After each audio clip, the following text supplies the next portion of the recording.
Ladies and gentlemen, boys and girls, and friends beyond the binary, it's time for the podcaster, who, again, is not a padcaster, but, you know, if I was in Ronkonkoma, I'd say I was a padcaster. Or one of my relatives might say, "Are you working on your podcast?" And I'd say, "No, that's not quite the right accent for Ronkonkoma, Scoots." And I'd say, "You're right, but I'm not good at accents. I'm good at accentuating the fact that you deserve a good night's sleep and over. I don't know if there's like an over accentuation." Overextended accentuations. That's what it said on my last That's what it said on my last accentuation statement. It said I was overextended on my accentuations. It makes me want to say conjunction, junction. What's your function? Well, I know my function is to make the Sleep With Me, the podcast. It's here to put you to sleep. If you're a regular listener, none of this is, or if you're new, none of this is important. If you're a regular listener, the next part is that we bring this show twice a week, or remember to look it up when your hand hits the fridge tomorrow. It'll all be in the show notes.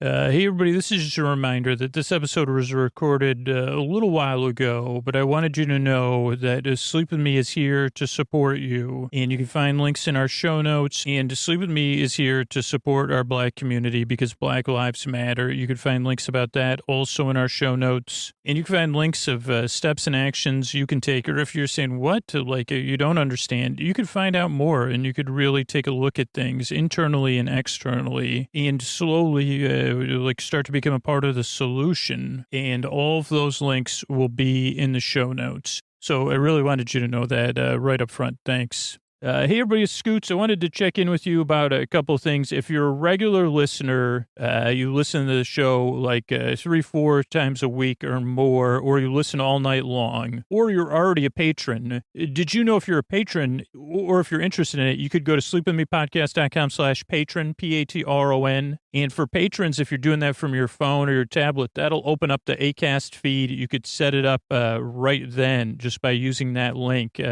But if you're not a patron, you could sign up and think about if you have an extra $5, $10, $20 a month in your budget, you could think about becoming a patron if you get a lot of value out of the show. If you need more content, you say, well, I listen to all the, I have to listen to, you say, okay, well, there's in the $10 and $20 feeds, I think there's over 1,000 items in those feeds. Older episodes from episode 355 and up, story-only episodes, all intro episodes, all-night episodes, and our exclusive patron-only series. Behind Otter Things. It's a behind-the-scenes show that you could sleep to. So think about it. It comes down to, one, do you really value the podcast? Do you get a lot out of the podcast? Would it feel good to you to support the podcast that puts you to sleep? Can you do so? And then the deal gets sweeter. You say, well, that's the main reward is feeling really good. But you say, wait a second, I get old intro episodes, story-only episodes? Well, think about it. sleepwithmepodcast.com/patron. But the real thing is the pride in membership, the pride at being a rebel. So rebellious, you pay for a free podcast because you get something out of it. And then you support the podcast literally for thousands of other people. Thanks, everybody. Hey, everybody, it's Scoots, and I'm really excited to talk about our sponsor, Quip. It's been a little while since I've mentioned Quip, and really my life has really been supported by a foundation of good self-care and healthy routine, and I've really tried to really lean into that as a part of taking good care of myself in 2020. And Quip has been an essential part of that because good oral care is habit-based, and creating a foundation for my daughter is really important to me too, especially so she can go to the dentist and be proud. And Quip makes all of that so easy, and that's why we love using Quip. And I really think that you could benefit, your oral care could benefit from Quip too, because good health starts with those good habits, and Quip makes that easy by delivering all the oral care essentials you need to brush better and floss better, and to pay attention while you're brushing. Quip's electric toothbrush has timed sonic vibrations with 30-second pulses to guide a dentist-recommended 2-minute routine. so your whole mouth gets clean, and they even have a sized down version for your kids. So again, this is an opportunity to create connection and good habits with yourself, your little kid that lives inside you, if you're like me, and the children in your life. And I've really been loving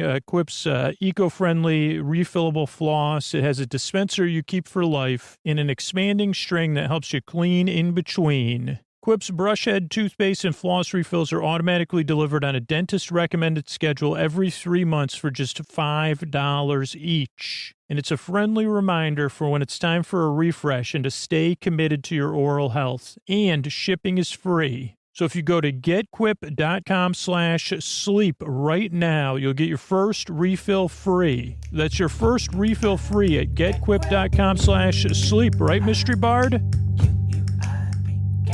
Brush your teeth now. Brush your teeth.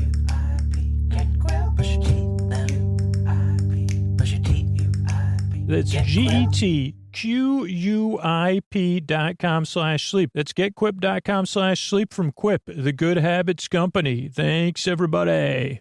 All right, everybody, it's a time for the Sleepy Supporter Zone, the most brash, loudest part of the podcast, because this podcast part of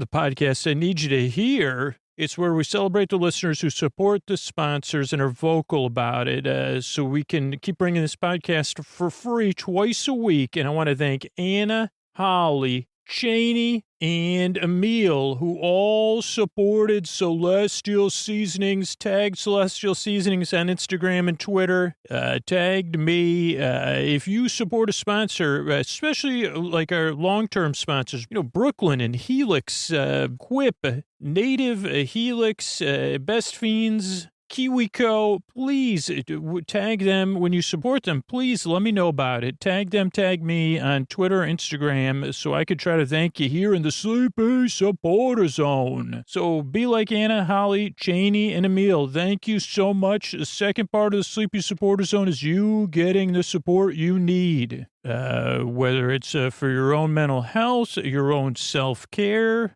to support the Black members of our community, and or to support external and internal change and empower you to do that. Links to that stuff will be in the show notes. If you have more links, please share them with me. And the third part of the Sleepy Supporter Zone is something I support. And I mean, you got to, if you haven't checked out my Instagram and seen some of the masks I'm wearing from Ashley Slade art, she does the GIF gifts for the show too. So you get to support mask wearing, you get to support Ashley's work and LA Food Bank, all in what better opportunity. So those links will be in the show notes too, because those are multiple things that I support. And that is the into the Sleepy Supporter Zone, which is now over. Oh, Mystery Bard, a lot of people help out on the show. Who are they? Chris Posty Poster Song sounds like an earful. Wrote the theme song. Edits episodes too. Carl W. the Legend also edits episodes. Kenny, Scotty, and Jennifer. Eric and the team at Astound are on the website. I am the Mystery Bard. I do the lullabies, yeah. I do commissions at JonathanMann.net. I'll write a song for you. Any reason at all. You can tell me the story and I'll make it personal. You see the kindness shine straight on through when the listeners form their own Facebook group. Keith, Stacy, Sarah, Julie, and Jennifer. These are your moderators. Get support dear Scooter on Patreon. Buy the merch and support the sponsors. You can find anything you want at sleepwithmepodcast.com. And we're so proud that we could dance. We're raising money for the Water Wheel Foundation, and Scooter might get a perm. Thanks, Mr. Bard. I'm at Dear Scooter on Twitter and Instagram. That's where you can find me. Don't forget to share the podcast wherever it comes up in online or interpersonal conversation, particularly if you used LinkedIn, because I do not use LinkedIn. Share it on there, because I know there's people that use it, or Pinterest or something. Thanks, everybody, and let's get on with the show.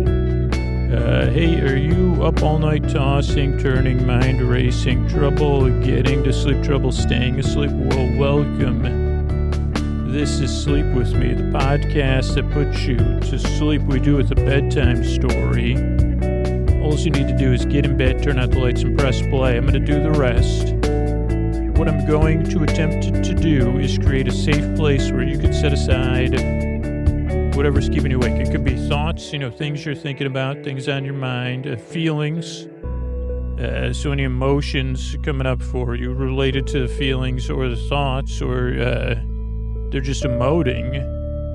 They're just there. Or physical sensations. It could be changes in routine or time or temperature.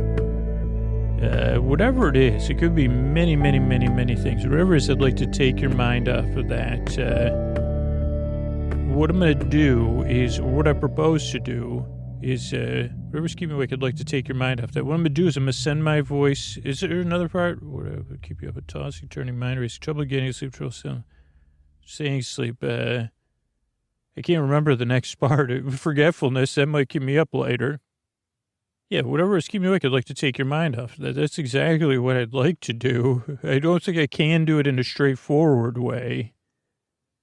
But the way I'm going to do it, and I did get distracted because I was supposed to remember something, and now I can't remember what I was supposed to remember. So I got to apologize to the listener who tried to remind me.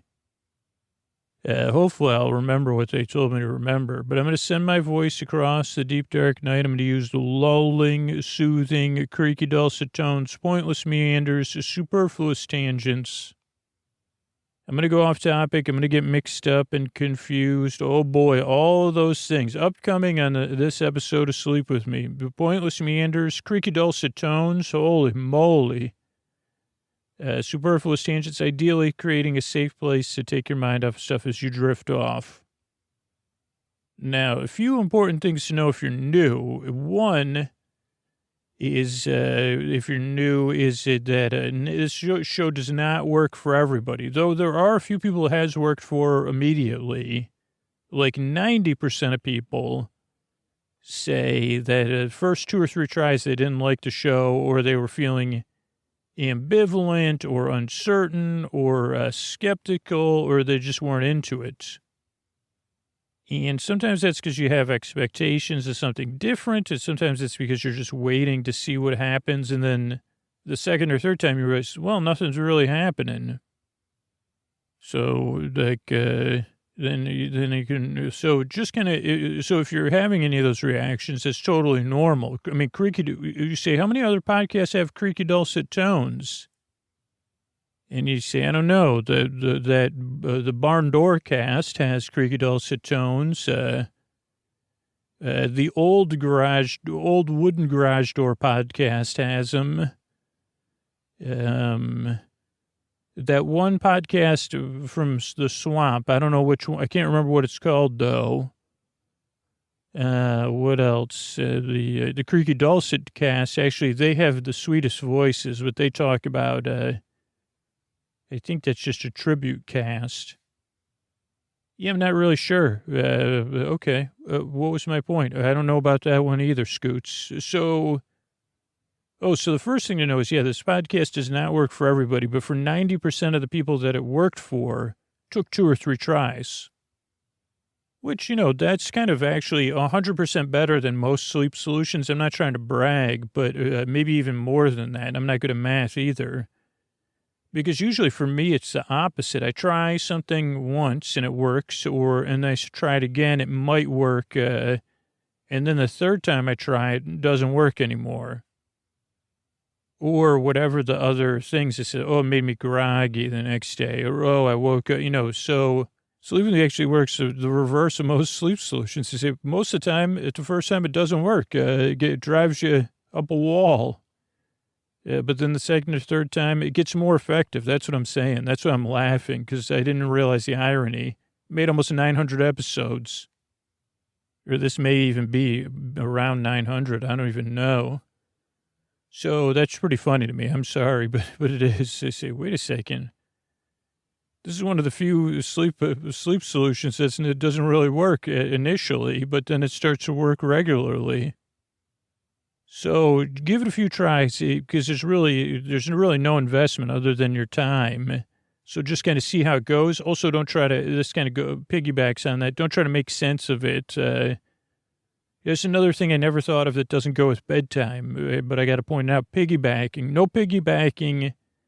Well, okay, there are exceptions leading up to bedtime, but we'll get into that. But yeah, give it a few tries, and don't try to figure the podcast out. It's best consumed in a loose, out of focus way, because it doesn't make any sense initially or later on. You say, wow, as soon as I realized it doesn't make any sense, and that if Scoots was heading towards a point, he would go in a different direction.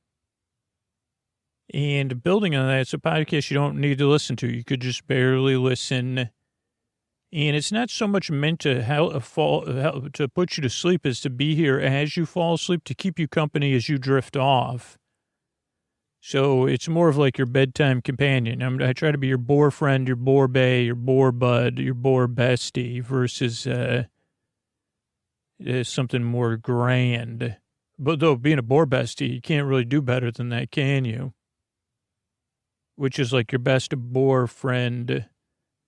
Best bore friend. BBF, BBFs, best friends, right? Best, how come isn't there 3 letters in best friend? Best BBF. Don't they say BBF or they just say BF? My best friend.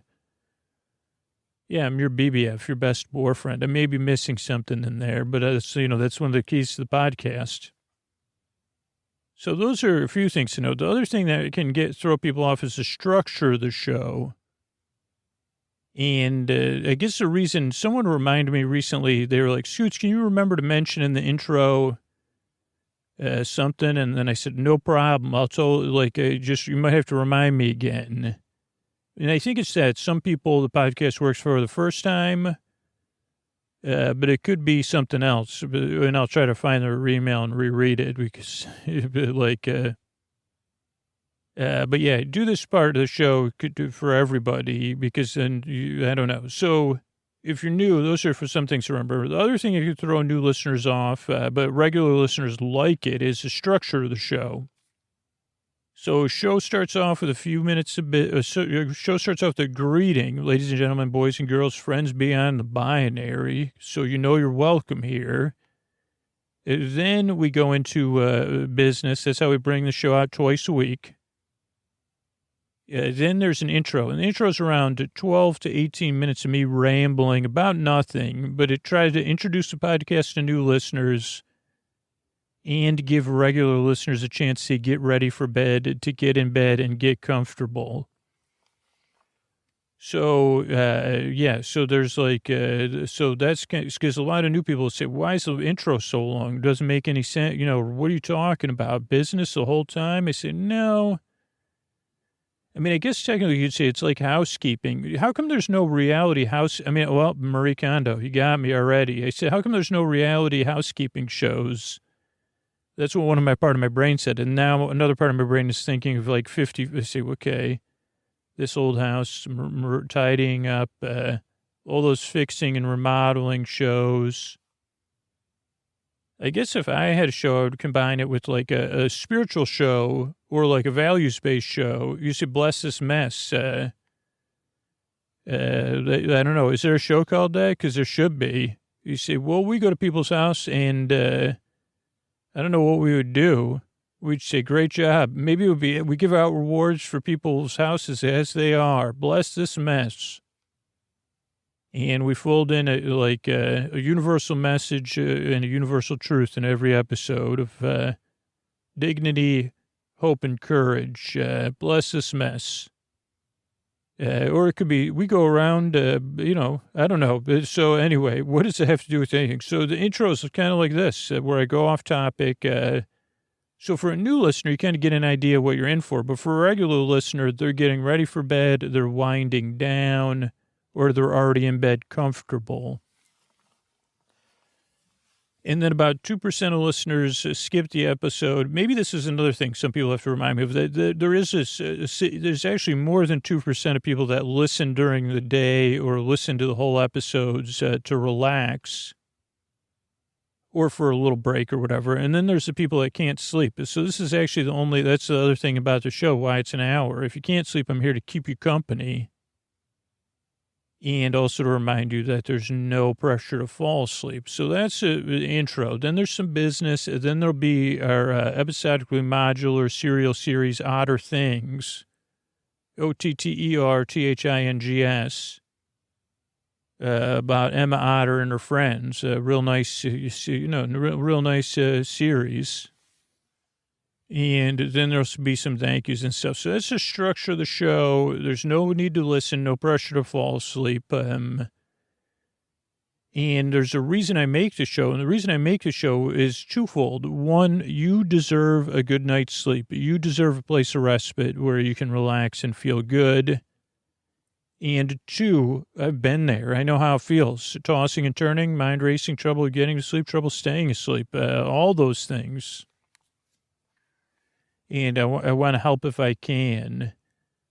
And then I guess I mentioned piggybacking at bedtime, but I guess I guess there's like the picturesque piggybacking, which would be either I don't even know what it came up with that term. It sounds like a problematic term to me, to be honest, but you could be the carrier and you're carrying someone into bed and you're saying, hey, toss you into bed now, have fun, you're nighty poo. Or you're the gleeful youngster. Believe me, I'll get into like it could be two grown adults, and it could be part of your, operational procedures, your warm up. So that's different. But this one would be like, you say, oh, fun, I can't wait to go to sleep. But I guess that's the only time it'd be good. So I guess piggybacking is like more like getting ready for bed, because you couldn't really piggyback someone in bed. It'd be counterproductive, because you say, well, my back's tired. Why can't I just put you down? You're already in your bed. But maybe it's like an extended, well, I just want to hold on to your back while you read me a bedtime story. You say, okay, fair enough. I get it. So I guess that didn't really go anywhere. You can't go very far piggybacking anyway. I mean, unless you're like someone that's in phenomenal shape, even then, I don't know. So that's about it. I mean, I guess that's everything. I'm glad you're here. Give the show a few tries. I just really hope it can help you. I mean, that's why I make the show. But I appreciate you coming by and checking the podcast out. And I really yearn and I strive. I really want to help you fall asleep. Thanks again. And here's a couple ways we're able to bring this podcast twice a week.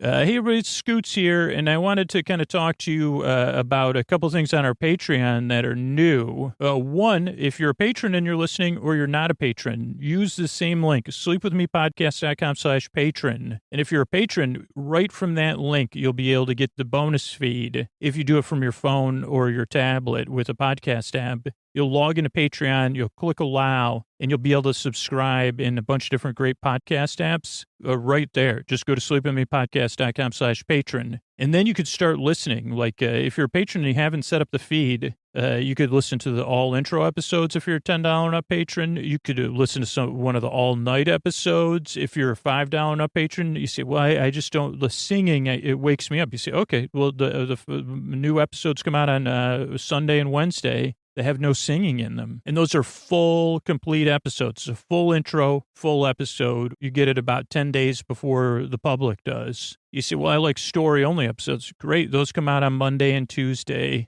You say, Scoots, I like to be a part of something a little bit more, I want something that no one else. Okay, $10 and $20 patrons right now are getting a series that's only available to them, behind the scenes of the making of Otter Things. And it's super sleepy. Like you could sleep to it, or you could listen to it during the day. And you say, "Oh boy!" Like I never thought about this. On some weekends, patrons get super deluxe episodes with sound design and music. So those are some of the benefits of getting a patron. But the main benefit of is pride. You say, "Okay, I rely on this podcast. I know a lot of work goes into it, and it feels good for me." You know how hard you work to earn your income. And you say, well, Jesus, Scoots probably works just as hard. So I'm proud to support Sleep With Me in the work that goes into the show. And you could do that, or if you're a patron, you could do it right now. Go to sleepwithmepodcast.com/patron, Patron,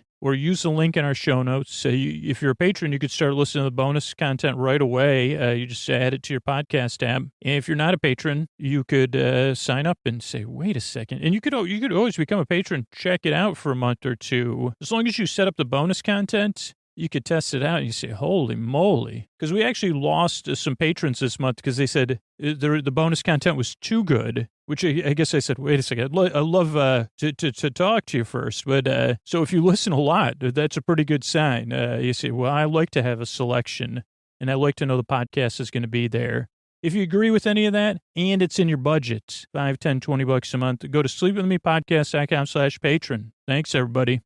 All right, everybody, one of my favorite sponsors is back, and that's Native Deodorant. And one of the main reasons is because performance matters. Native Deodorant works. In the past, I tried to make the switch to natural deodorants, and they just didn't get the job done. Native has me smelling fresh all day long. Well, not just fresh, it's smelling really good. Right now, my favorite smell is coconut and vanilla because I love smelling like summertime, and then I can sing one of the many wonderful summertime songs as I put it on and dance around. But Native Deodorant doesn't just block odor better, it's made better. Native has ingredients you've heard of like coconut oil, shea butter, and tapioca starch. It's also vegan and never tested on animals. I don't know if you knew this, but aluminum forms a plug in your sweat glands to keep you from sweating. And that's why Native never uses ingredients like aluminum, parabens, sulfates, or talc. But switching to aluminum-free deodorant doesn't mean you have to sacrifice on odor protection. Native keeps you smelling and feeling fresh all day long. And as I said, they have over 10 scents. They have rotating seasonal scents. There's something for everyone. There's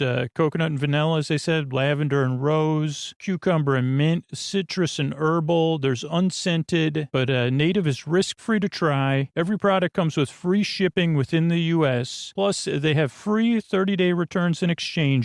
If you're interested to see why so many people love Native, check out over 14,000 five-star reviews. But oh boy, am I excited to test out one of the summer seasonals that Native has, sweet peach and nectar. I say, holy cow, I'd imagine I'd probably be kissing my shoulders double time just so I can smell my armpits when I smell like sweet peach and nectar. And I'll probably buy two so I can save one for the winter when I say, oh boy, I need to feel like it was summer again. Should I try my coconut and vanilla or my sweet peach and nectar? Here's what you need to do. Do what I did. Make the switch to Native today by going to nativedeo.com/sleep20 or use the promo code sleep20 at checkout and get 20% off your first order. That's nativedeo.com/sleep20 or use the promo code sleep20 at checkout for 20% off your first order. Get over there, then tag me online and let me know what scents you ordered so I can, maybe I'll say, wait a second, I should try that one out. Thanks, everybody.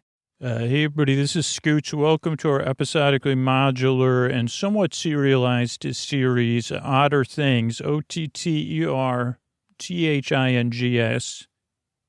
Actually going to turn things over to the host of the Otter Things, but I just want to let you know it's a serialized episodic series, which means that at the beginning of each episode, you'll get caught up on everything that's happening, so you can listen to it in any order. And I found that actually the recaps actually put a lot of people to sleep. So some people listen to starting at the recap on other nights because they say, well, just the recap itself is enough. I sleep just fine during the recap, and that way I could sleep through the whole story. So if you need to, or you're thinking, well, this is episode 3, it's okay. You'll be fine. You won't get mixed up, or you will get mixed up, but you won't miss anything. And if you miss anything, you could re-listen. And then if those of you that listen during the night, because you can't sleep or you want some company, you'll get caught up on the story, and then you'll hear the next part of the story altogether. And I'll be here to keep you company to the end. So without further ado, I'm turning things over to Emma Otter. Yeah, hey, this is Emma Otter here. I just wanted to make sure I was recording. I was a little bit nervous. And I'm here to tell you the story of Otter Things, the story of my town. and my friends, my family, and the residents of our town here. And we live in a swamp. I'm trying to think of everything I need to tell you. Once upon a time, there's a town in a swamp filled with swampland creatures. And it was a sleepy little town, a nice town to live in, not like the hustle and bustle of places like River Bottom or Henson Town. It was just a nice place to live, and that's where I grew up and I was born, Emma Otter. And I lived there with my parents and my brother Tefe and my youngest sibling. And my best friends are Willow, Vaughn, and Elijah. Not in any particular order. You probably know which of those three is my best friend if you're listening to this. And particularly if you are my best friend, you say, well, I know which one of those three is Emma's best friend. I am. You're correct in that assumption. So those are my friends. And who else do you need to know? Let's see, Emma and Tefe. That's me and my brother, my parents. My parents aren't that important, you know. I mean, to me, they are. To you, yeah, they're like... it could be considered the chorus. Willow has a sister, Dari, and her mom is Frances, and they all live together. And, they do play a part in this tale. The bullfrog, Leon's his name, but we all call Bull. And there's probably other people I'm forgetting that are really important, but I just wanted to set the stage. Once upon a time, we all lived in our town. We went about our lives. Middle school, Bards and Big Bunnies. That's our role-playing game we play. And, we all like to play music, but we also deep down knew that everything would be well. So keep that in mind when you hear this story, because sometimes stories take a while it takes a whole journey of life. I think my Uncle Emmett once sang a song about that. How many journeys of life it takes to realize, all is and all will be well. But I want to tell you that right up front in case you say, well, it doesn't seem that way, Emma. And I say, yeah, I'm looking back and telling you this with more knowledge than you have. And much more knowledge than I had at the time. When one day after a game of Big Bunnies and Bards at my house, LJ, Vaughn, and Willow went home. And they all headed home except for Willow. And over the next period of time, we wondered, where did Willow go if Willow didn't go home? Did Willow go on a goose chase following geese? It did, as Vaughn would say, Willow get caught up in some sort of comic book adventures with creatures from another world, or friends, friends from another world. Yeah, you're right. Was it something like a Big Bunny and Bards? Did Emma, because we had played a game where Willow. I'm not used to being the character in my own story, but did Willow say, well, there's a big bunny coming to take all the town's food. Maybe I'll protect the town. Like in a game of Big Bunnies and Bards. Or, was it something else? Like Emma just went for a walk? Or we found out last episode Emma did not go to visit her dad in River Bottom. Because Dari, Babs, and Tefe had driven there. And actually, that's probably a good place to start. And I'll catch you up as we go on, too. But this is a most famous resident of our town, actor, philanthropist, Mr. Antonio Banderas. Thank you, Emma. The ladies, the gentlemen, the boys, the girls, the friends beyond the binary, residents of swampland and every land. This is an episode of Otter Things. Yeah. Could you remember the take notes I gave you, Antonio? Oh, yes. This is an episode of Otter Things. Splish, split. This is an... Oh, yeah. This is an episode of Otter Things, a Splish Splash. That was great. There was no sibilance on that. This is an episode of Otter Things. I'm Emma Otter. I guess you could say I'm reporting, but I'm reporting to you, dear listener. And on the fact that when we start out, my brother Tefe and Willow's sister and Willow's best friend Babs had headed out to River Bottom to talk to Willow and Dari's dad, Lenny, about, where was, if Willow had come there, maybe to either visit or to start her career as a busker in River Bottom. But Lenny said no. But then when Dari got back to the car, she found that Tefe and Babs were kissing.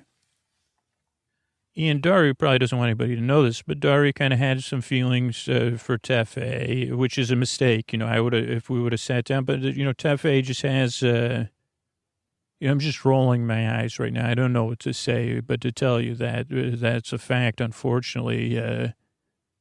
So Dari was a little bit upset that she'd found Tefe and Babs kissing. So she drove home, and then she pulled over because she was so displeased. She was because Tefe had borrowed our Uncle Emmett's truck, and Dari was going to throw the keys in the swamp near the tunnel that goes to the place beyond the swamp that we're not allowed to go to. And then Tefe apologized to Dari and said, "Hey, just let's not throw the keys in the swamp. It was my bad. And I know you're going through a hard time with Willow. We're not sure, and we thought Willow might be your dad's, but we'll figure this out together." And they went back to the car to find that Babs wasn't there. They kind of noticed some goose feathers, slimy goose feathers, but they thought that Babs probably had that on her shoe and headed off and walked home. And that was only partly true, because what had happened was Babs waited for Dari and Tefe, and then, naturally Babs said, "Well, what if they're kissing now? I'm not sure how I'll feel about that." And Babs headed out to find them on a path, because they had kind of parked in another place that's popular for teens that are doing that. And then Babs kind of took a pass. Then she heard a noise, and she said she thought it sounded like a bunny. Then she thought she saw bunny ears. And Babs started to follow the bunny, and it was like a forced perspective situation. So Babs thought it was a small bunny far away, but really it was a larger bunny that was closer.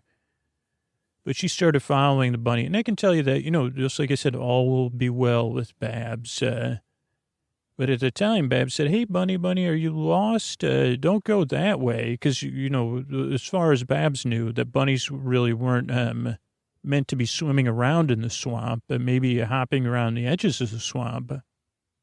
And Babs was a very caring person. Then she got close to the bunny, and she realized that it was a different bunny than she had seen. It wasn't a pure bunny. It had goose feathers in addition to fur. And there was some slime on it, and she may have seen even geese. She was like, "Okay, maybe I'm seeing something. You're not a bunny. You're a big bunny goose type thing." Now, it's interesting that Dari and Willow's dad's named Lenny, because what happened was very reminiscent of a different Lenny, but not totally like that Lenny from a famous book, because the bunny actually swept Babs up and said, reverse what Babs was doing, and said, "Oh, are you now the bunny didn't speak. It kind of just communicated without words.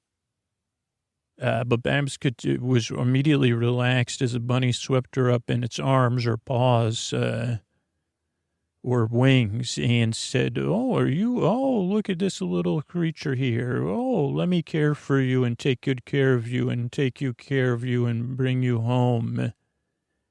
But this bunny goose was actually pretty gentle. So it did sweep Babs away, but then it started hopping, and Babs said, "Where are you hopping to, bunny?" And the bunny didn't really answer, and it went to the place beyond the swamp where we're not supposed to go. But Babs was also falling asleep, and so Babs fell into a deep sleep. And the bunny kind of hopped off a little bit like Babs was a pet, which is not exactly the reality because Babs is like a sentient being with free will. But maybe the bunny didn't know that. And they hopped off. And like I said, all will be well eventually. But I just can't tell you everything, right? And actually, I can't even remember it because the way my memory works is I have to remember things in order as they happened, kind of. Not everything. I can kind of go backwards, but it just a quirk of my memory when I'm telling stories that I can't jump ahead. I mean, I can jump around in the story. You know what I mean? I get mixed up. Now, meanwhile, back at the car, Tefe and Dari had said, well, maybe Babs must have gone home. She must have been frustrated with both of us. And so they started driving home. And as they drove home, neither one of them was really sure how to feel. Like they had their own feelings, so they were unaware that Babs had been swept up in the arms of a goose bunny. And they were more concerned with the awkwardness, or did they want to kiss, or what, isn't that confusing? You know, isn't that a little bit, they're teens, you know, being a teen is not easy. It's confusing. And so Dari didn't really want to talk about it. Tefe did. And actually, I think Tefe was more on the strong side of like, hey, like, I think I was kissing Babs, but thinking of you or something. And Dari said, let's not talk about it. Remember, I'm dealing with stuff with Willow. And maybe we'll talk. Tefe said, are you going to come to school tomorrow? And Dari said, well, maybe. I don't know. And Tefe said, well, I hope I see you at school tomorrow. I'm sorry again. And Dari went inside. And Dari thought she was going to try to sneak inside. It was like early in the morning. And she was like, maybe I'll catch a couple hours of sleep before school. And meanwhile, as she snuck inside, she like snuck down the hall to her room, which is across from Willow's room. And her mom's room was in another, like the other side of the house. So she was like, oh, I think I'm covered. And as soon as she put her foot down to open her door, she realized that Willow's door was open and her mom was there talking. And of all things, she was talking to a wind chime. And it was actually a famous wind chime from, I mean, I don't want to brag, but it was a jug band wind chime with all these members of a jug band. And she was saying, Willow, okay, Willow, okay, tell me more. Willow, are you there, Willow? Play one of the jug band wind chime instruments. And she hadn't perfected this one. Each wind chime was supposed to kind of sound like an instrument from a jug band, like a washboard or a jug, which is tough. She was still crafting it.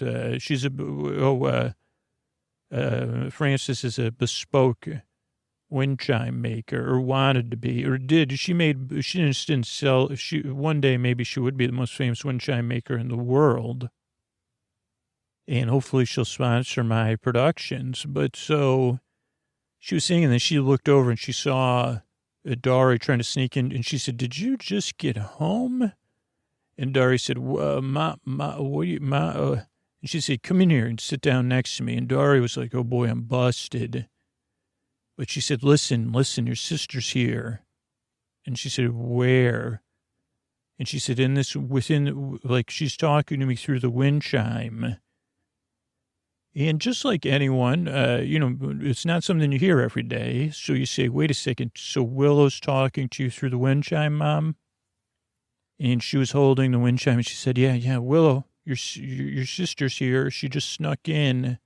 Don't know where she was. Where were you? I went to Dad's. Willow's not visiting Dad. Okay, we'll talk about that later. Willow, I know you're not at Lenny's because your sister looked for you there. So talk to your sister now, too, and tell her we'll also discuss consequences later. And nothing happened. And Dory said, Mom, have you been talking to the wind chime all night? She said, I'm not talking to the wind chime. I'm talking to your sister. And Dory said, Mom, please go to bed for a little while. Like, let's lie down here together. And they got in Willow's bed and they snuggled up. And, while it might not be fair, Dory tried to hold and comfort her mom, but she felt held as she held and comforted her mom. And they did both eventually fall asleep together for a little while. And meanwhile, morning had come, and it was at my house. I'd had a sleepover with Vaughn and LJ, and my parents didn't know that Billy... Oh, so this is part of the story you probably have to be caught up on, too, is that... So at some point, we were looking for Willow, and instead of Willow, we had looked in the swamp, and we had said, well, if Willow went on a wild goose chase after Canadian geese or Canada geese, we'll find her. And we found this other being... who we call Billy, which was and maybe at a time we thought Vaughn might be right. Is this a being from outer space? It was a duck, a duck's bill, but not a normal duck bill color, on a beaver with webbed feet. It was a being we'd never seen before, named Billy. And Billy seemed to be lost, and we took Billy home to my house and dried them off. And then we realized that Billy had come from the place beyond the swamp. And Billy also said, I think I know where your friend Willow is. And we also realized that Billy has magical powers via song or superpowers. And it'll come up more. Just for an example, Billy had sang the song Right Here, Right Now, or made the not the lyrics, some sort of throat singing or bill singing, and it made us all freeze right there, right now, or right then, I guess, in that case. So that is where we were. We said, okay, well, if you know where Willow is, we need to find Willow after school again today and tonight.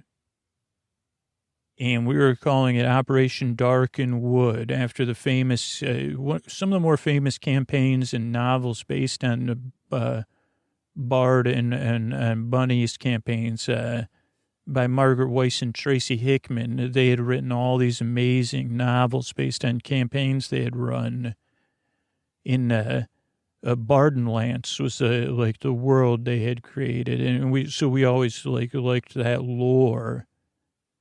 And there was a place called Dark and Wood. That was a bit like we were calling it the place beyond the swamp, the tunnel we had to go through.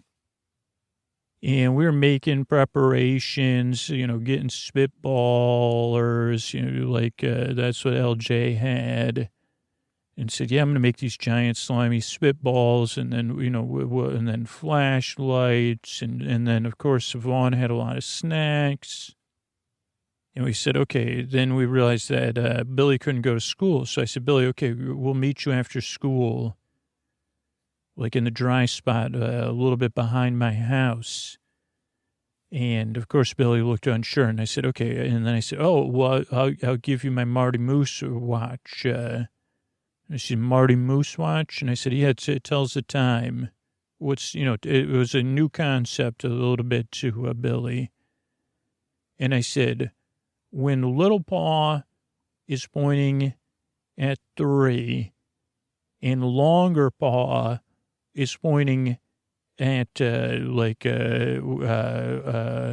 also 3, when those two are both pointing at 3, I think that would be like the time we'd meet. And then we discussed, wait a second, are you sure?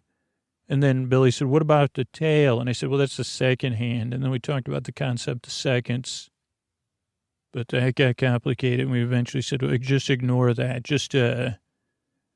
And I said, okay, when the 2 paws, then we actually showed, and then I said, also don't wind the watch, because this is the second mechanism I had to have put in my watch, because I used to overwind it. So Billy said, don't wind the watch. Both at 3. And I said, that's right? It was 3:15.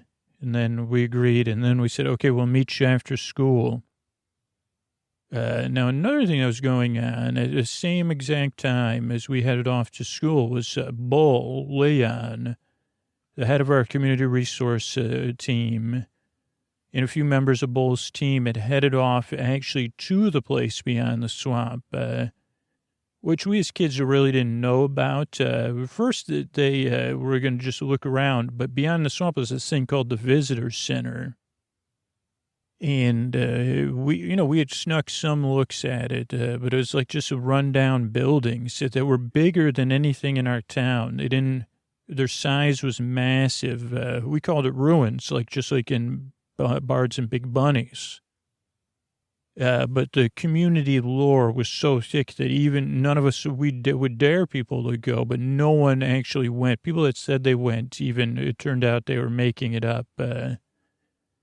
Like that there was no kids that actually would go there. One of the reasons was because it was separated by a tunnel and a road. And the road would have these vehicles coming that were much bigger than any of our vehicles. The mysterious vehicles, rarely seen, but they would be seen or heard throughout our community. And the rumor was that there was no animals driving them. And now most people said, well, that's because the perspective, you couldn't see in the window of the vehicle because it's so big. But because everyone knew, you never know when one of those is going to come by. Truck, very much like our trucks, but much, much bigger. That you couldn't, and they were going so fast. Again, that had consequences before.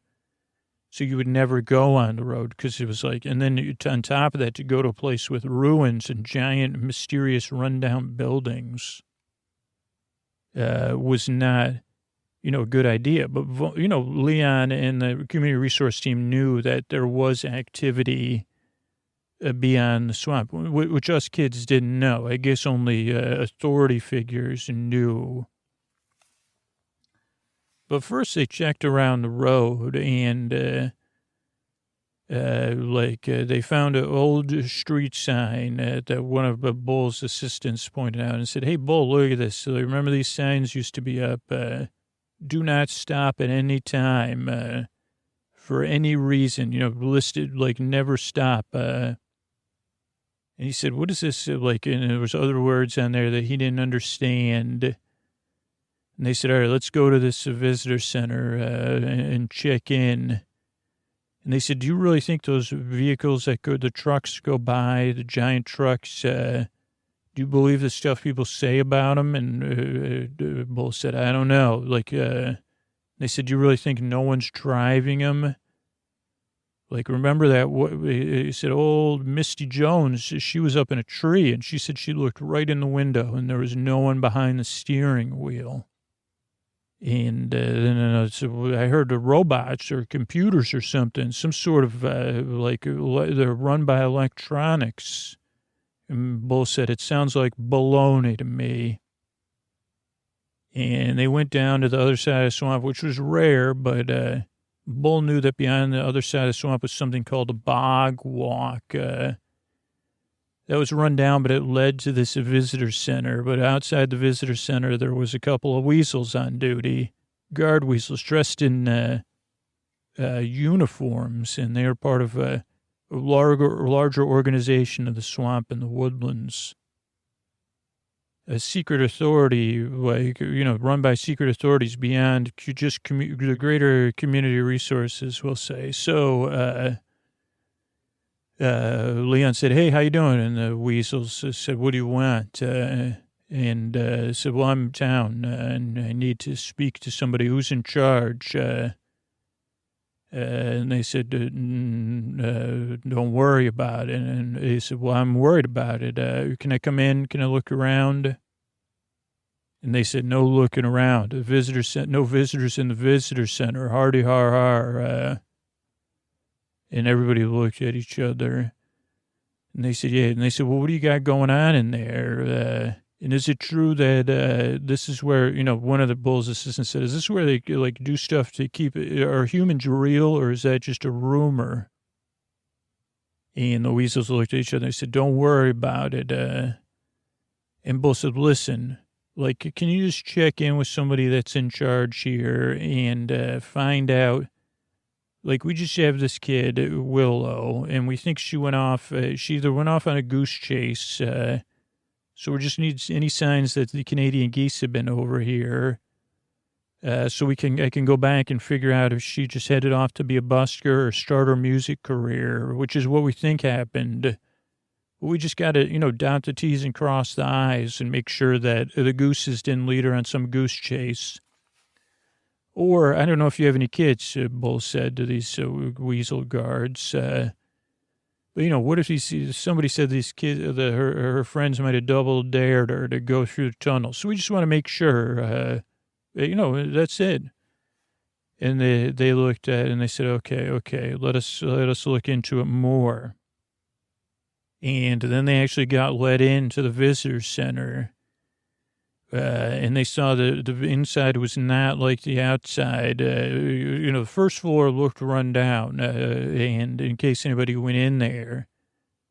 But they brought them through another door down to the next level, which again kind of looked run down, but was functional. And that was levels below that level. But even on the functional level, they said the head of another weasel, but a head of the weasels, said, well, what I can tell you is that the geese, they've gone, most of the Canadian geese aren't even around anymore. The Canada geese, they went back to Canada. So I don't think any geese led your kid here. And the gates were closed, so I don't think the kid went through the gates of the tunnel either. And Bull said, well, how do you know that for a fact? Or what about, did the kid cross the road? And the head of the weasel said, well, actually, I know, because we could hear you coming. And Bull said, what? And they said, yeah, we use sound. We monitor all the sound in the area. So at the tunnel, we know if the gates went up or somebody touched the gates, we can hear the road, and the gravel on the sides of the road. We can hear the trucks coming. But we can't talk about that anymore. I shouldn't even have brought that up. So we, and what they didn't say between the lines is we can hear everything in your whole town. But Bull said, okay, well, can I just listen to the sounds? Maybe I could hear something that you didn't hear the night Willow, maybe I could hear them double daring Willow or swimming near it. And they said, yeah, sure. Come on down to our listening lab, which was another level down, more modern. And as they walked, of course, the other two resource officers were like, well, so we were wondering, do you think, is it true humans evolved or we evolved from humans? And they said, well, I don't know. We're just weasels, man. Do you think, if humans returned, and again, we're just weasels. You never heard a human on there? Are those trucks driven by? And they did say, okay, I shouldn't have brought up the trucks, the weasel said, but they're not doing anything. They're just like some sort of, they go, yeah, there's automated trucks permanently running some routes, solar powered.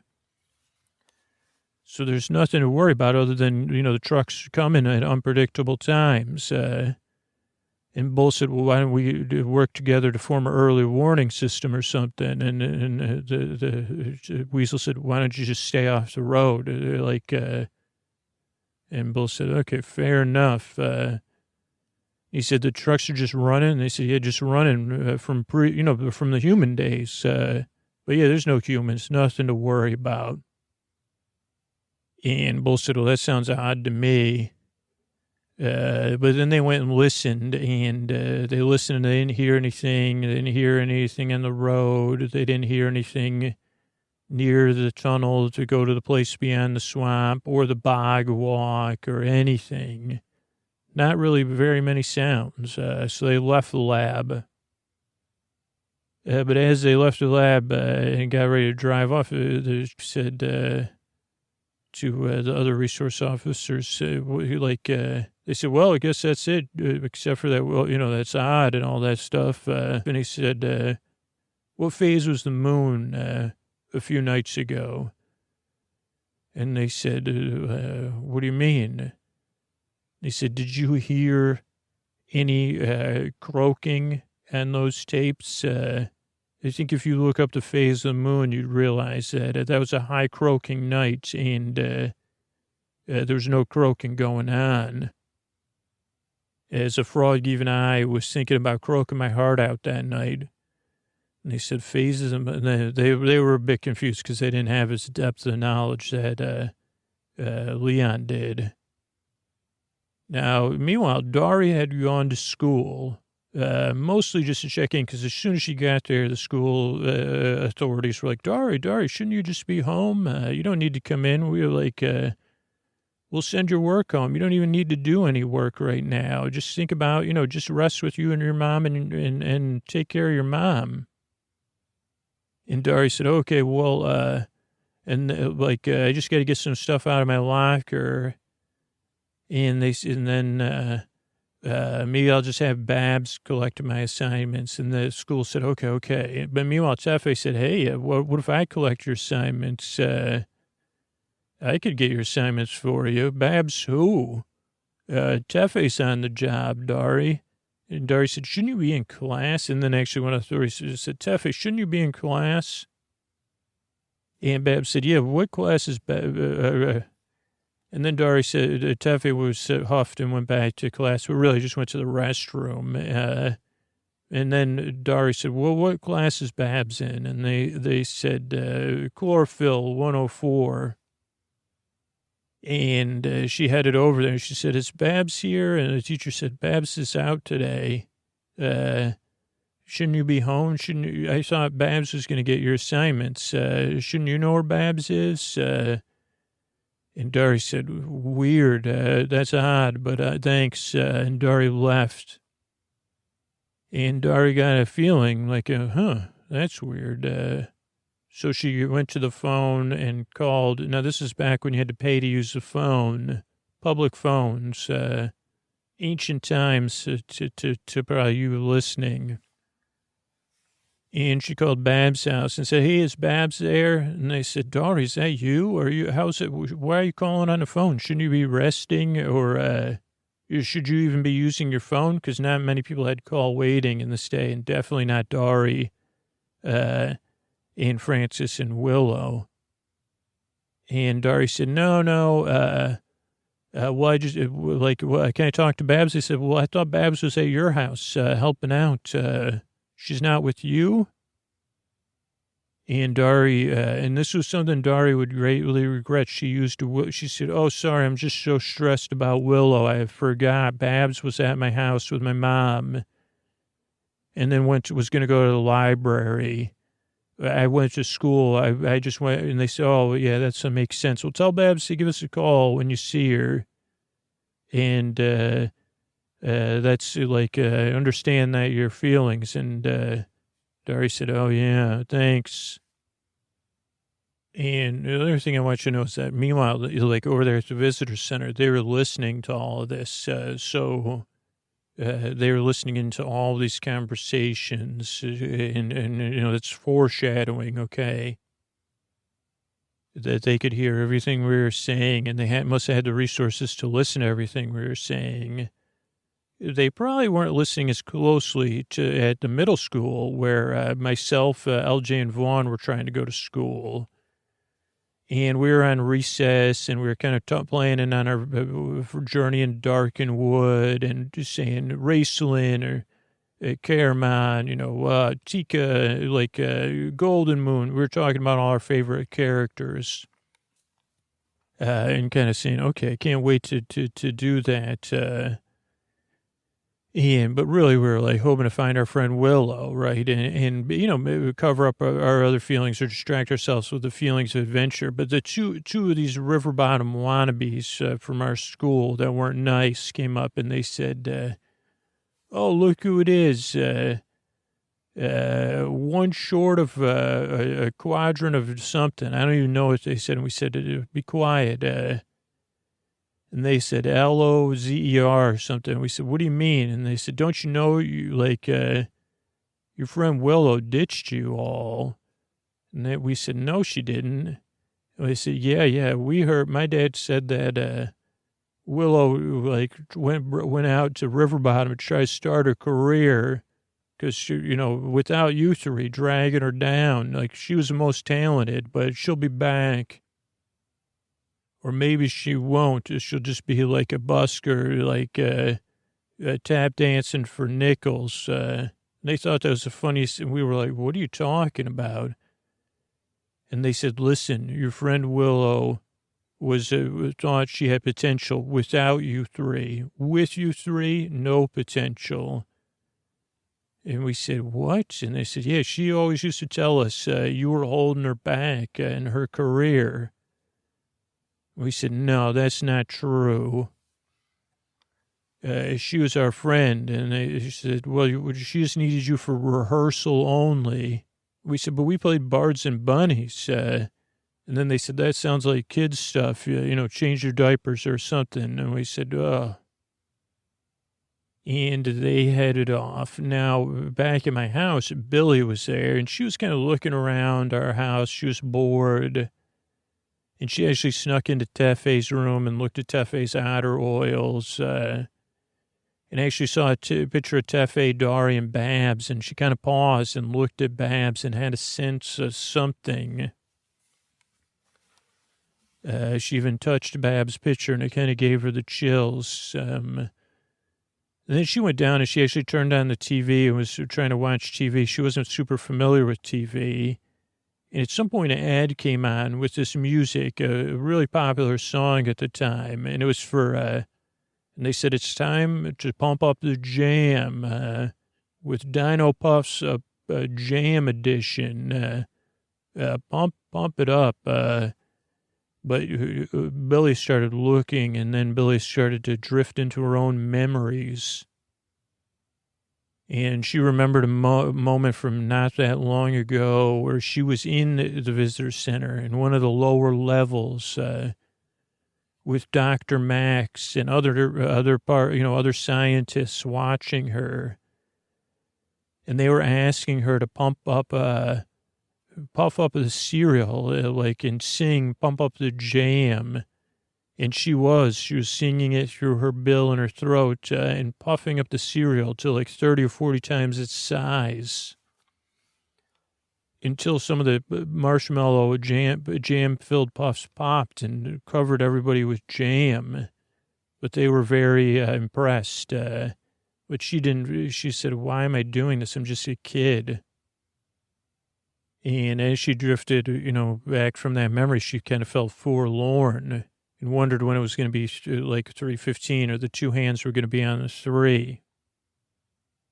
Back at Francis's house, she was putting up wind chimes. Then she went to her work and bought more wind chimes. Then she bought teacups and spoons and forks and fishing line, anything you could use to make, bamboo, everything you could use to make homemade wind chimes too. And a new phone. And she told her boss, just put it on my, tab. Give me a break. And she started putting up wind chimes all through the house, just randomly, and then trying to make wind chimes. Then my mom showed up to kind of make small talk and bring her some lunch and dinner, because my mom's like that, she's caring. But my mom also wanted to stick around and, check in. And she said, that's a lot of wind chimes. And Francis said, yeah, Willow loved wind chimes. And, when I would make them. So I've been thinking about taking it back up to, now meanwhile, my youngest sibling followed the wind chimes into Willow's room, where the wind chimes started making this ominous noise. And then she thought she saw bunny ears outside the window. And the bunny ears were trying to open up the window with the ears, which was weird. So she ran off. But meanwhile, Francis had run in there and run into her. And Francis was a little bit, bent. She said, did you see bunny ears? And she said, what? And then my mom said, we got it. And she said, I think it's time for you to head out with your casserole. Thank you. I need to do stuff. And she left it at that. Now back with they had headed to the library where actually someone that Leon used to date was there and not too pleased with, but they said, we got to do some research. And they said, knock yourself out. And they started looking into stuff like the trucks in the road in the visitor center, and they found out the visitor center was run by Dr. Max, and that it was funded to find out if humans were, not only if humans were real, but what if humans came to our swamp, and that they weren't just using sound waves to listen into things, but what if sound waves could be used to keep humans, there's studies about skeeters and stuff and sound waves. And then, making, what if the song of that some people had these young, powerful sonic sound abilities, like magic powers. What if those were real? And they said, she said, whoa, this is interesting stuff. Yeah, then it was, the two hands were on the three, so Billy had headed out behind my house to wait for us, and we were headed there, but Billy had a little while and saw these ferns just growing and started again to drift back to when she was back below the visitor center, alone with the fern, and Dr. Max had told her to start singing the song by BBD, Bovine Beavers and Ducks, like a band that we were, again, a very popular one. Like that was like POIS, something, stuff not for good for plants, like something in full effect. You ready? You know, and it had different, cow sounds and duck sounds and beaver sounds. You ready to slap your tail? That kind of thing. Slap, did a slap, like with your tail. And then, she remembered that she was supposed to use that song to make some of the leaves fall off the fern. And she said no. And Dr. Max said, darn, go to your room and be escorted by these two weasels to your room. No dinner. And, just like any kid sent to the room without dinner, especially for doing what they felt was within their value system, Billy was not happy. So she started to sing it to the two weasels that were supposed to escort her. From the Young Fun, the famous movie about the West and these young beings that had fun with one another. She sang the song, Lie Down in a Haze of Glory.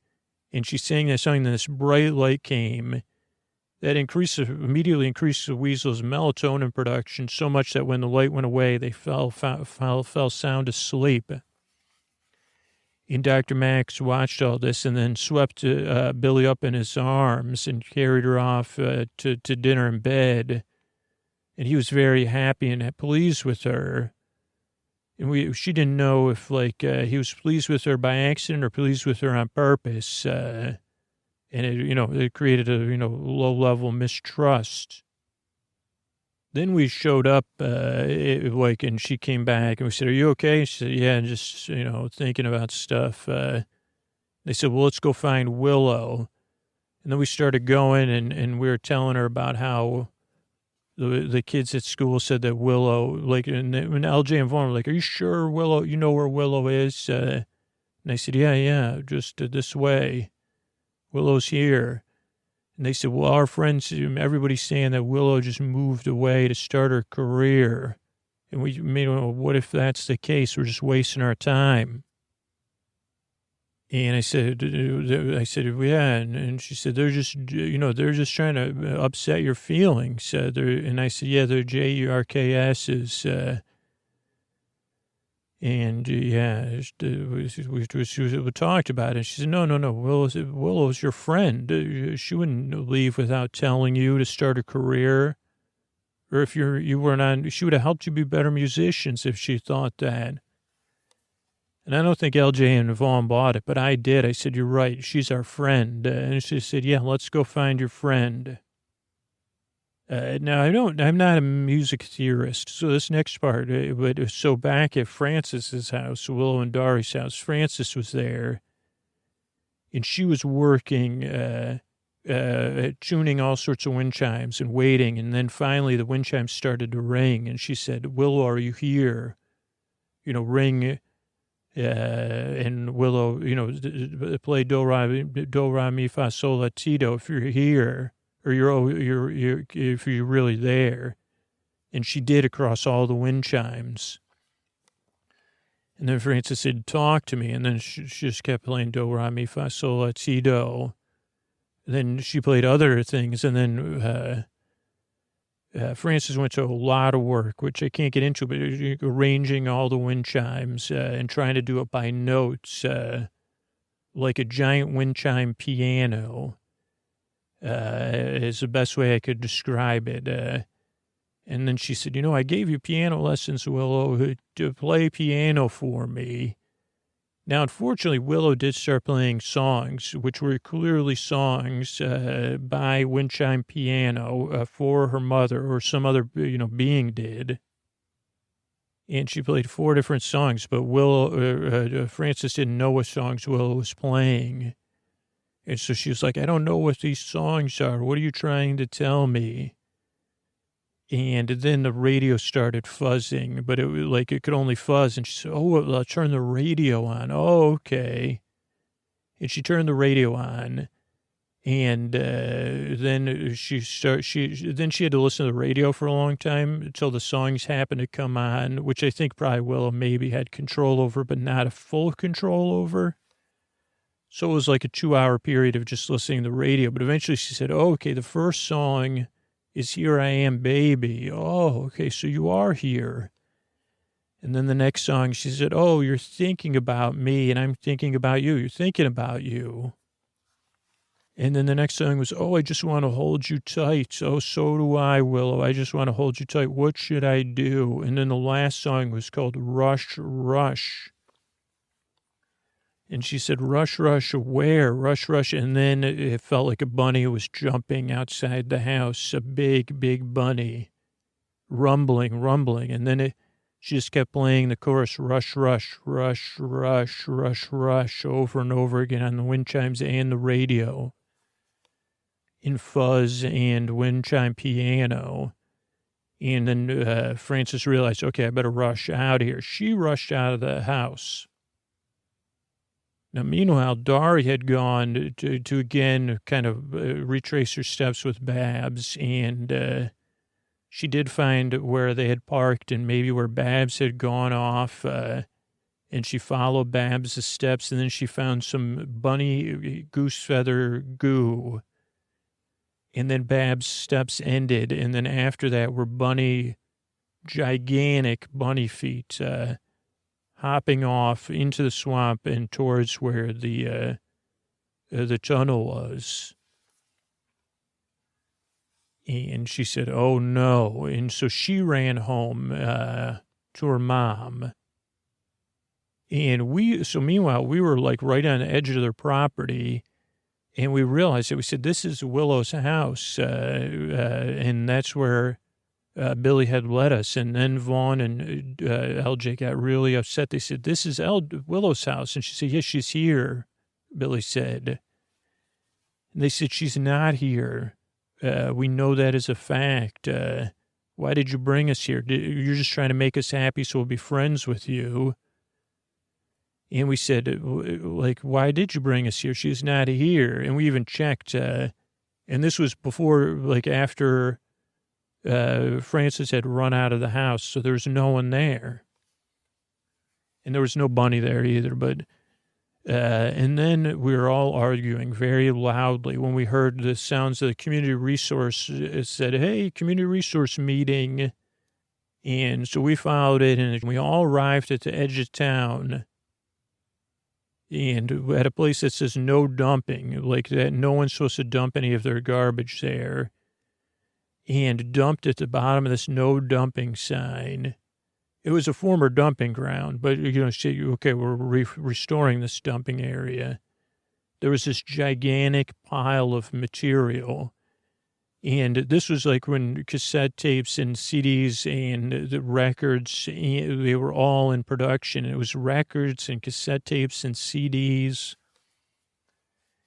and ripped open boxes and waterlogged, and everybody was gathered around chattering, and it got there just at the same time as we did. It had ambitions in the past of being a lounge singer in a failed career, but I don't want to get into that. So like picked one up and saw that it was Willow on the cover of this big record singing, and then flipped it over and they frowned and threw it on the ground because it had already been through something and gone and moved to the big city and moved home, and not in a positive way. We saw it throw down, and we said, what record is it? What is going on? And then we each just started to pick one up, and everybody went quiet, and we looked at it, and it was a Willow on the cover of the album, and she was singing. And then we flipped over and looked at the listing of the tracks, and every single song was like it was like her first album or something, but it had been dumped. But they were all songs about our town and us, and like it was not a comedy album, but it was like a breakup album. It said, our town stinks. I'm better than you. I'm best. You're the rest. Dari and Tefe sitting in a tree. Goodbye, Mom. Hello, City. Bull Baloney. There's songs, I can't even tell you what it said about Vaughn and LJ and I. Never be the best, and then parentheses, friend. And then consider this the end, I won't be back. That was the last song. And so I dropped from my hands. And then, of course, we were all very frustrated with Billy for leading us there. Because we said, why'd you lead us here? For our friend, like, why'd you tell us our friend, the weasels, they were right. How could Willow do this to us? And how could you tell us that Willow wasn't going to do this to us and move away to the big city? And I was so upset I ran all the way home crying, I'll be honest with you. And my mom was there, and I told her, Emma really did move away and start an album. And it was totally like the album was about her angst around all of it, and my mom just held me. And meanwhile, Frances had run out of her house while Dari was running home to tell her mom that she thinks that Babs was in a pickle. And her mom ran into her and was like, well, I just, so they just held each other beyond words, more than words, is what was going on between the two of them. And then everyone held one another and said, let's go to bed and let's just hold on to those we care about, because it's such a precious reminder that all will be well. The loving embrace, or the memory of a loving embrace of our family members. And so we went to bed. Good night. All right, I want to thank everybody that reviewed the podcast recently over here on Apple Podcasts. I really appreciate it. Ella loves the podcast. 2 flowers, fall asleep fast with a moon. Thanks, Ella. SLB 1210, just when I needed cadence, the voice, lulled me to sleep and shut my brain down. Thank you. Oriuna said, transit tickets, I sent one from Barcelona, but it came back. Oh, dear. You'll have to look into that. Thanks, Aruna. Let's see. Great podcast. That's from Gamer 1030. Helps me sleep so much. Ricky C says, thanks. Been in the Navy 22 years and a lot of deployments mess my sleep up. My sleep doctor recommended your podcast. I'm usually out before we get to the show. Not at first, but after being played all night. Thanks for what you do. Detacular says Z's, and they love the podcast. Hiya, Kevin. Says, love this podcast, helps me sleep. Best, thank you. Manda B says, getting me through this. Tried to sleep with me about 6 months ago. Initially, it didn't work, because it didn't. But now I'm home with my son and pets at my parents' house. And, we're waiting to relocate. And I'm sharing my childhood bedroom with my 9-year-old son, and they tried sleep with me, and it works. So happy to help. Thank you, Amanda. Soul Train with an E says, helpful and hilarious. Oh, thanks. Been listening for a few years on and off. I'd listen every night if I could. I used to travel for work, and I'd only have about 7 hours to eat, sleep, and shower between shifts, so I need to fall asleep quick, and this podcast is better than a lullaby. Later, I dealt with other stuff and had trouble falling asleep, and this I recommend. Nay from Australia says, the best. I wish I could tell you what the stories are about, but I'm asleep. Pip was let down because the episodes were explicit. Wally says, like everyone else says, maybe we read this one already, but maybe not. I hate to repeat what everybody says because I laugh, but I had the same experience. I was so confused the first time I listened. He's making no sense. I don't get this. It turns out I didn't start at the beginning of the episode. The second time I listened, I was out like a light. Now don't worry anymore. I set my sleep timer 30 minutes and I'm asleep. Ketanician says, great sleep material. It took me a bit to get used to it, but then I found I was pleasantly falling asleep. Thank you so much. And let me see if there's anything new. No, so that's it. Thanks, everybody, for reviewing the show. Sleep With Me exists as a free podcast because of people that support the show directly on Patreon or support our sponsors. And we grow as a podcast by people sharing their natural word online or in person. Or, online in person, when you're like video chats or whatever stuff. And speaking of podcasts and stuff, I wanted to let you know about this.